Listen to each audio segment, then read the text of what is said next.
आता की नाही मस्त पाऊस पडतोय बघा. आता आपण छानपैकी बटाट्याचे पराठे करायचे.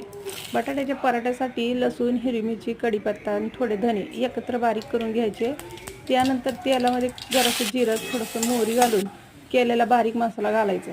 त्याच्यात जरासं जिरपूड आणि थोडं हळद घालून शिजवलेला बटाटा जो आहे तो टाकायचा. या ठिकाणी मी अर्धाच किलो बटाटे घेतले. पावसाळ्याची जरा इच्छा झाली गरम गरम पराठे खायचे. मग चवीनुसार मीठ घालून असे छानसे 2 गोळे तयार करायचे आणि त्याच्यावरती आपण तयार केलेली भाजी घालून हे बघा काट असे बारीक छान दाबायचे बरं का, नाहीतर भाजी डोकून बघते आपल्याला त्याच्यातून.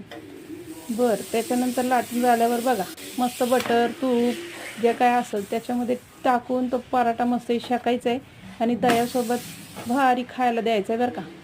बघा बरं मला सांगून कसं वाटतंय तुम्हाला, ते आवडतंय की नाही ते खात जावा जरा पाऊस